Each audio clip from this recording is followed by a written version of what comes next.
এটা এতিমখানা খুলে রাখছি রে? হ্যাঁ, রাক্ষসের মতো গিলতাছস। রাখ, খাবার রাখ। আমার বাচ্চাটা কোনো দোষ করে নাই, ম্যাডামে কইছে আমগো খাইতে।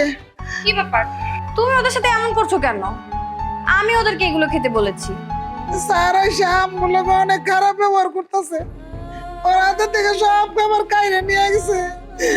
আমার বাচ্চাটা স্যার ফকির নিয়ে রাক্ষস এগুলো কয়ে গালিগালাজ করতেছে। আপনি কইছেন দিই তো আমরা এগুলো খাইতেছি। আরে তোমরা মন খারাপ করো না, তোমরা খাও। তোমার যদি এতই দরদ লাগে তাহলে আমার বাড়িতে নয়, তুমি তোমার বাপের বাড়িতে নিয়ে গিয়ে খাওয়াও, যাও। দেখো, আমিও কিন্তু চাকরি করি, আমার টাকা দিয়ে আমি এই খাবারগুলো কিনে নিয়ে আসছি। তুমি ওনাদের সাথে এরকম খারাপ ব্যবহার করতেছো কেন বলো তো? তোমার এত বড় সাহস, তুমি চাকরি খোটা দিচ্ছ? এই ফকিন্নিগুলোকে নিয়ে এই মুহূর্ত থেকে আমার বাড়ি থেকে বের হয়ে যাবা।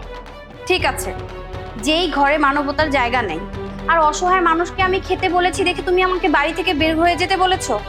ঠিক আছে, তোমার কথা আমি রাখছি, আমি চলে যাচ্ছি। আমার কাছে স্বামীর আদেশ শিরোধার্য।